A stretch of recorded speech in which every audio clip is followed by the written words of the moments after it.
Everybody, I'm CJ Miller. I'm in Shreveport, Louisiana, across the Red River from beautiful Bossier City, Louisiana. Come check us out. We're a great vacation destination. We're also a wonderful pit stop on your way. So this is what I'm doing today in my kitchen. I've got margarine. This is imperial margarine. It was meant to be for a guest who's vegan, uh, but I'm using it for meat. So for a non-vegan meal, totally for sure. This is a chuck roast. I was at the store with my sister. I was going to buy uh, another roast, another cut of roast, and then she said, "That's an awfully marbled sized roast." That they call it a sirloin uh, roast, but basically it's not. It was basically just another end of a chuck roast like this. This is pretty marbled too, but the other one was way too marbled. This was a cheaper cut, but it actually looked better. So sometimes it does pay to shop around. Sometimes it does pay to have your sibling with you while you're doing the shopping. Okay, so I started out with some imperial margarine, but if you don't have that and you want to use butter, I use a lot of unsalted butter, but you can use, well, unsalted is the same as sweet cream butter, by the way, or you can use your salted butter, and just remember to temper that straight butter with some oil, some cooking oil, so that it won't burn too much. But butter will brown too fast if not tempered with oil when doing it like this. And this is a Gotham Steel non-stick rectangular, I'm sorry, square pan, a deep pan. I love these things. Okay, so what I do is I dust all the sides with flour and just kind of like roll it around. Some of the breading will come off. That's okay. We're still going to get that flavor because I'm going to leave the breading in the pan and do this and all in a one pan. So let me put you on pause for a second, flip this over, and we'll get going. And here you'll see some of what I'm talking about if I turn the surface light on. Get it on bright here. So where the flour this is just flour that I caked on. What I used was a self-rising from let's see, gold medal. You can use any flour you want. A word about flour: if you get it stateside, it's typically a blend, a lot of soft, light wheat flour with the blend of some, heavier, darker wheat flour. And then you can get, the more you're willing to spend on flour, if it's priority, you can get uh, a more straightforward, a more pure flour. You can use self-rising like I am, or you can use, which I like that because it's got its own salt. That means I use less sodium, although there is going to be some that I'm using in here in the form of an monosodium glutamate, which is, I think, a little bit healthier than a table salt. For me, for what my doctors tell me anyway. So you go on that. You want to use salt, or you can use Accent, which is the same as monosodium glutamate. Accent is a brand name for it. You can get it in various generics also. But we want to get this good browning like this, and we're going to get this on each side. And as many sides as possible. If it's too thick, you want to roll it around. I see that it's not clinging on all sides, and that's okay. I don't mind that bit of texture. This is all going to be in a sauce anyway. Probably most of this is going to flake off, but the whole idea is I want to get a good flavor, a good browning, a good toasting.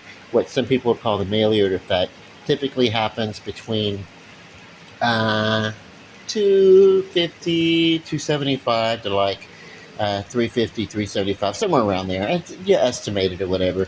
It's a little bit different depending upon humidity and all this. A lot of factors go into, a lot of micro factors uh, determine where your food actually starts to brown. Okay, here, I have here, I just mushed it up. I had it portioned out. Okay, but basically it is about half a cup. No, I'm sorry, a fourth of a cup garlic powder, an eighth of a cup. No. Let me start all over. A fourth of a cup onion powder, an eighth of a cup garlic powder, and a 16th of a cup of the accent that I talked about. And to that, we're going to add some red pepper flakes. I guess there's no sense in like gingerly portioning it out since it's already messed up the display. How it looks so cute in there. Oh well. Hang on. You don't want to overkill with the flavor of heat, the peppers. The stronger the pepper is, the less you'll use. But a combined, this is just maybe an eighth of all this combined. So that's what I'm figuring, eyeballing, whatever. This is one of these things you can sort of go by taste. And if it turns out being a little bit too spicy, you can always thin out your sauce, because this is mainly going to be the flavoring on the sauce. And approximately for this, I want to use 3 to 4 times approximate the red pepper flakes. So I gave the ratio here of the white powdery ingredients, and that was a fourth of a cup onion powder, an eighth of a cup garlic, and a 16th of a cup the accent. Or if you're using salt, that's fine too. But there is salt in this self-rising flour, but if you use all-purpose flour, there's not salt, so you want to adjust and account for that. And then of course the ratio here. This is an Italian seasoning. It's got a little bit of everything in it, of a green herb. 3 to 4 times the amount compared to that of the pepper that you're going to use. And then here I have 2 large russet potatoes, rustically cut russet potatoes, basically, somewhere around 2 inches, give or take, are these pieces. And you want to put them in water as soon as you get them cut, so that they don't start to brown. Like an apple will, so will a potato.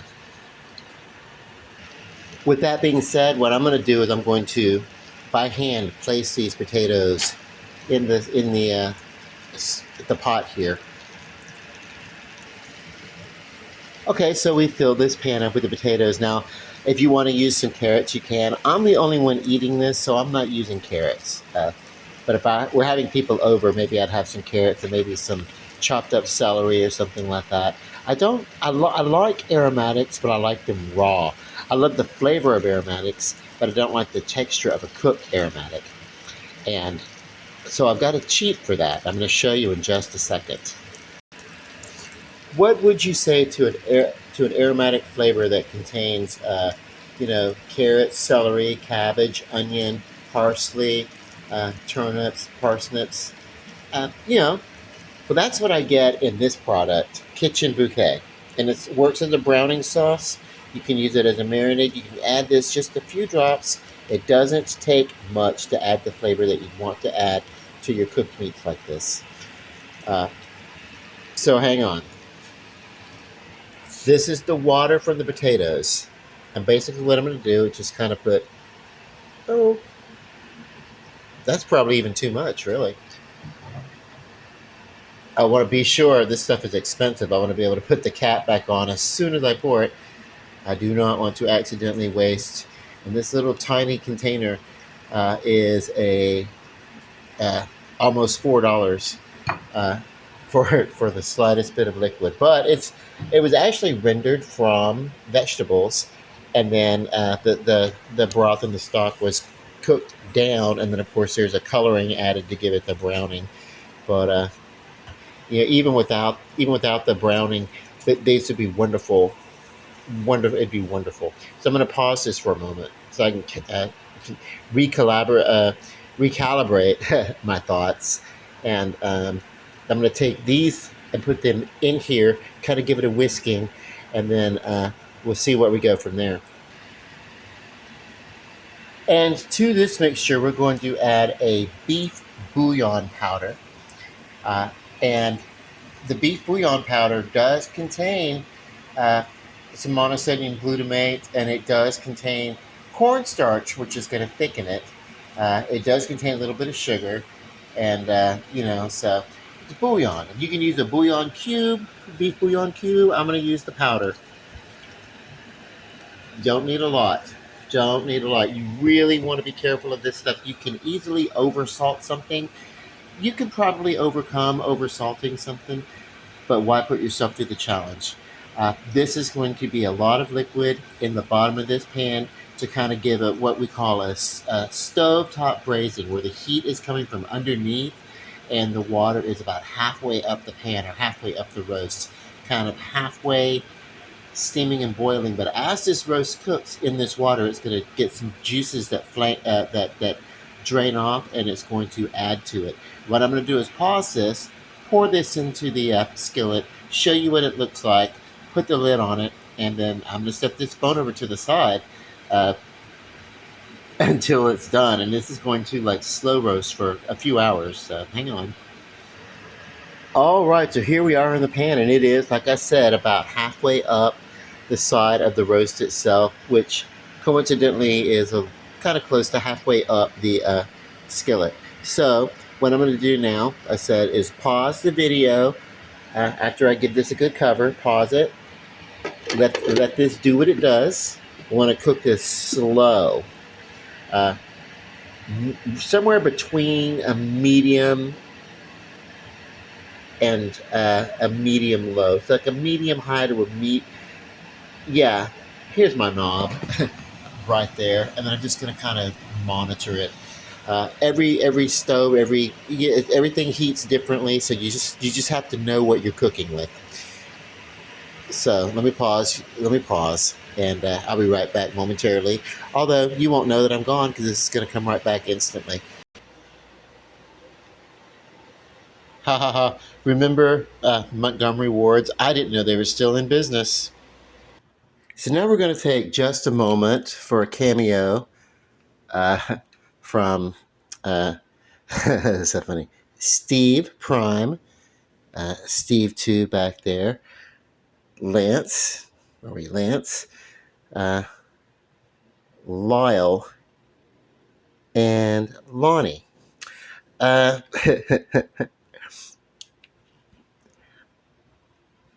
Steve Prime is my oldest plant.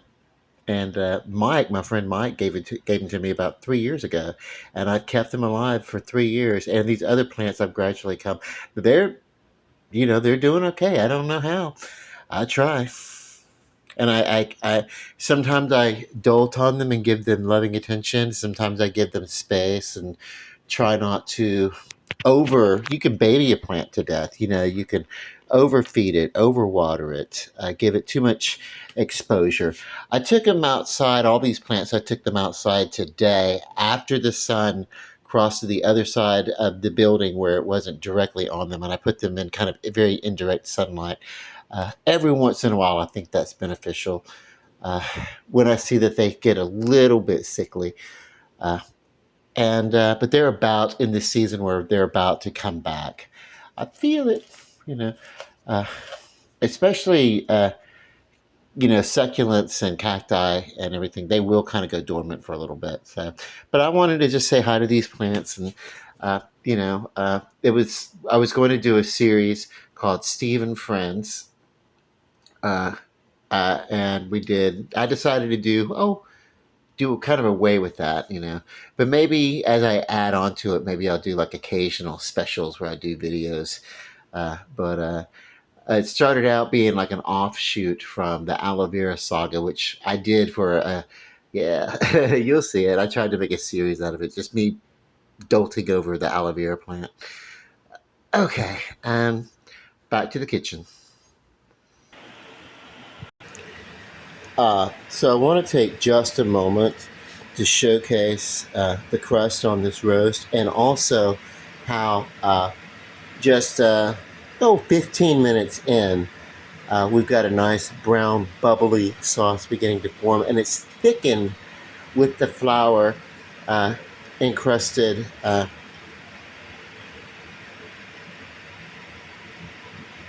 breading or whatever that we coated the the chuck roast with. It's providing some thickness, and so is the starch from the potatoes. It's basically uh, kind of just kind of simmering and steaming in this, and so I'm going to keep it covered. What I wanted to do, I figure, yeah, I don't want something uh, too undercooked. I once had dinner with the guy in Louisville, Kentucky. Uh, Strange story. If I live a life of accomplishment, perhaps I'll write an autobiography, and you'll learn the story in the autobiography. But basically, he made a roast and served it to me, and it was very rare. And I was a well done boy at the time. I wanted, well done, maybe medium well, maybe whatever. But I really, and I don't know. I basically just took the thinnest cuts that I could and choked it down. Now I don't mind something mid rare. If it's too rare that it's rawish, I don't really care for it. My niece loves her meat barely dead and dirty from the pan. You know what I mean? Just rub it in the bottom of the pan and then put it on a plate. That's how she likes it. Uh, I don't know. I like a good a medium. I don't think a roast should be uh, less done than a medium, and it probably shouldn't be all the way done. But you want to do it slow. But for a cut this size, and I don't know, I want it tender, and so I would sacrifice and I would go well done if the meat could be as tender, but I don't want it falling apart. And so I figure a good hour and a half at a medium high temperature, kind of going back and forth depending upon. I want to get this low boil, or what you would call a simmer, and that's where we want to keep this at. And we want to do that for, it's probably, with the lid on, it's probably bubbling a little bit too much, so I'm going to turn the heat down a little bit. But I did it for the time for 60 minutes, and then I'll watch it, and then if I need to go a little longer, I can do it in 15 or even 30-minute intervals, depending upon. But I don't want this roast to be tough, and that's going to put me right around 11. And so if I take it off the heat and let it, or if I turn it off and let it finish in the pan, let it rest in the pan, and everything for a good half an hour, that'll put me right around midnight, 11:30, midnight-ish or whatever, just in time for my calories to start over. Um, I had breakfast out with my family. They were helping me celebrate a belated birthday. Um, and I will show some gifts in another video with it, what I got. It was kind of cool. Basically, coffee with chicory, and then my dad, and like an old school lantern that was modified to reflect an LED component. So it's really kind of cool. It's going to fit right into the dining room area motif with its wood tables that I have out and everything. Oh, screw it. Hang on. I'll just do it. I'll show it now. We have time. So I've gotten many gifts. My sister bought, she gave me a pair of shoes that are awesome and very comfortable. I can't wait to check them out. She gave me some trays, some plastic trays that I'm going to use for like light charcuterie and everything. But so this is a lantern that was made over, like I said, LED. See the little flame going back and forth? You turn the light on, kind of gives it this flickering, and then you can continue to turn the knob and it will gradually get brighter from the top. So this would be cool. That's like a neat little lantern that you could take on your camping trips and give you light and kind of look old school and everything, without actually running the risk of kerosene getting on fire or something. So I need to get the phone back on the battery while I finish cooking. Hang on. Here you can see, as I've turned this roast over at the 60-minute mark, that I'm going to let it go for, I think, another half an hour. But you do lose a little bit of the flour, the brown flour. If you want to put like a little bit of a dusting on here, and I may do that, and just let it kind of steam its way, kind of because it'll cling at this point. If you put a little bit of flour on here, it will cling. And these potatoes are darn near tender too. So this is any time from now, from 60 minutes on. If you want to eat it, you can. You'll slice it thin if it's a little bit tougher. But I want to let this go for an hour and a half. That's what I want to do here. I think that's going to be the right time here. You want to put a little sherry in here if you cook with a really good sherry or wine or something.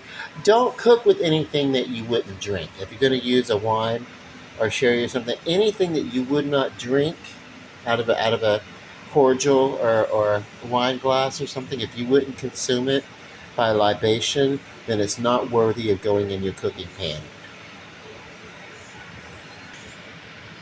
Here you will see what I've done is I've just lightly dusted and redusted, the portion of the roast that the breading has come off.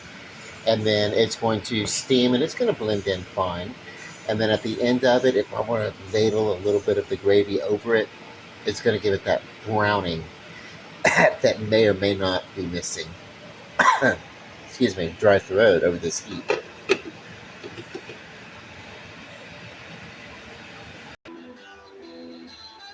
All right, so here I am. I'm in the middle of cleaning the apartment and doing dinner at the same time, and I'm taking a moment to regale with a little anecdote.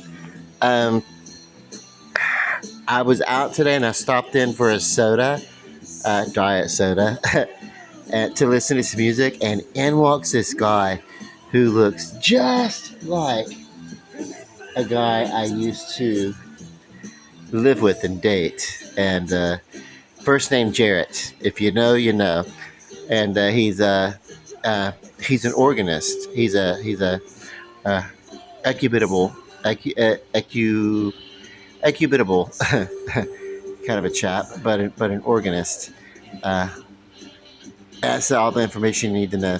But this guy was a dead ringer. Now I met him when he was in his uh, mid to late 40s, and then yeah, and this guy was 48. He mentioned his age. I couldn't stop looking at him, and he's from Baton Rouge, and he's a teacher, right? Uh, he's up here doing some. It's an online school, and he's up here doing some business or something like that. And he told me his name, and I remembered it. What I have to do with names is I have to find a song that I can sing the name to. If I can find the name in a song, I can remember it. And so I do know this guy's name now, but oh my God, he looked just like Jarrett. So much that I looked at him instantly. I had to do a double take. Are you? And it's like it was him from like 20 years ago, and like whatever. He was already older then, you know. I mean, 48's kind of, you know, not that much younger than I am now, but it's like, whew, I'll tell you what. Um, I have never had such an instant loathing of one person as I did when I first saw him. And then, of course, he started talking, and it's like, okay, it's not him. I can, yeah, it's. But there are some similar, and I was like, wow. And Jared was adopted, and I wonder if this guy could have been adopted from the family too, or the long missing cousin or something like that. Somebody's not telling somebody something. They look like freaking twins. It is scary, and I'm saying they each one of them had very distinctive features. They look like each other. Not that many people look like them. Like yeah, I'm just saying. Oof. And this guy's from Baton Rouge, and I'm like, well, where? I'm trying to trace his origins. Where you're not from Baton Rouge? You're working out of Baton Rouge, but where are you from? There's no way. So we'll have to see. I don't know. But then he is a teacher, and so that's something else. I mean, you know, Jarrett was an educator as well as being an organist or whatever. So it's like I don't know. But no more teachers for me. Like that last song said, school's out forever. I've dated a few teachers and hung out with a few educators and teachers, and it's probably where I get my control issues from my childhood. But uh, people with control issues can relate to other people with control issues. I'm so much, I'm so much better with my control issues. I can whatever. Listen to me, whatever. This is not therapy. I'm so sorry. But oh my god, Ghost of the like. I'm pretty sure if I put the two of them face to face in a vortex, a universe would collapse in on itself. I am pretty. The DNA is close with those two, and they don't even know each other. One's in New Orleans, one's in Baton Rouge, and neither of them could be from. I mean, you know. Mm, oh well. That last relationship from like uh, 17, 18 years ago, the last serious relationship, I should say. And it ended badly, and it didn't have to end that badly. It's just that neither one of us were mature enough to end it properly and respectfully. And we didn't make anything. We did eventually get around to giving some closure to the situation. I would not say amends is what we made. But, boy, he could have been the sweetest, most wonderful person that I met tonight. And still, because of the resemblance, there's no way I would have been able to psychologically separate him from the other person. I mean, a dead ringer. Has anything like that ever happened? When I was down in New Orleans, I used to see doppelgangers of people that I missed all the time. Uh, you know, uh, I would like. There's a guy who looked just like a guy that I knew up here, Brody. There was a guy who looked just like him. I would randomly see people. I have a friend up here. Well, she moved to Arkansas, but Jana. But when I was living in New Orleans the last time for that 9 months that I moved down there or whatever for a while just to get away from things, uh, I would see a doppelganger that reminded me of Jana or whatever. I was like, everywhere I went, and I'm very convinced that New Orleans pulls a little bit of everybody. If you come near it enough, it's like a black hole and will pull some of you into it. It's got to be some sort of like a supernatural vortex, like a Bermuda Triangle, except on land. Uh, and a little piece of you stays there. I don't know. Okay, so let me go check on some food. I should be ready to eat in about 15 or 20 minutes. So here we are, nearly done. Uh, we're going to take a little of this broth that has, the browning. Remember, I used the kitchen bouquet that has some caramel browning in it, along with those aromatics. And I'm just going to dip it and put it right over the flour. Now, this has gone for about 20 minutes since I have redusted this portion. And basically, I'm basting it right there gently just to basically give it a little color. And now turn the heat back to a medium low, basically. And we're going to let it go for about another 10 or 15 minutes. And then I will be stuffing my face with some roasted potatoes on a tasting video, and you'll get to be there with me. Aren't you lucky? Woohoo!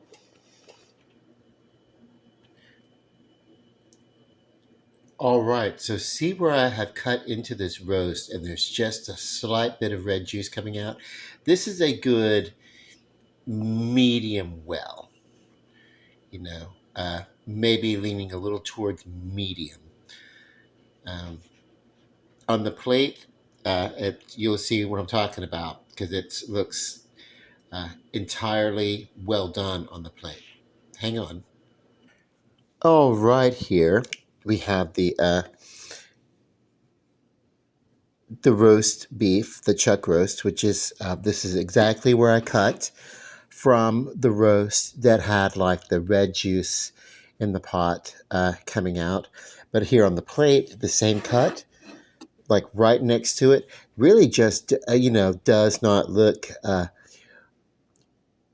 overly rare. To me, that's like about the perfect temperature, and you can, if you were serving it all at once, it would be great. People could get various temperatures of a roast. You could do like a roast that cooks less, you know, and stays more rare if you want that. I think roasts right around a medium to a medium well. I don't think anything uh, less done than that. But let me taste this. Let me put it on pause. I'll slice it, stab it with my fork, shove it in my mouth. Actually, we can do a potato right now. See how tender this potato is? Just basically, you can just kind of just run right through it with the fork. That's where you want it. I keep the peel on because there are nutrients in a russet potato peel. Um, Very good, very earthy. I garnished it with cilantro. I love cilantro. You can use whatever. If you think you're going to need salt and pepper on this, you'd be surprised. Those ratios that I showed you, there is a magnanimous flavor coming through here that's just wonderful.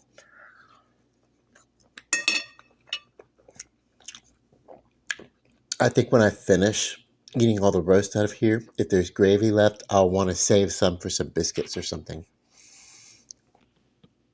Aha. So, yes, I'm using a paring knife for my steak knife. I just think that they cut better than traditional steak knives. So, I always try to use a paring knife if I can when I'm here. When I have company, I don't have that many paring knives. So, I do give everybody a steak knife, for cutting a dinner knife.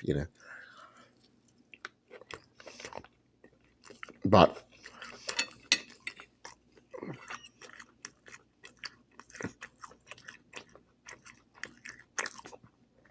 a really good, long lasting paring knife works great for a table knife. I prefer it actually. And oh my God, is that flavor wonderful.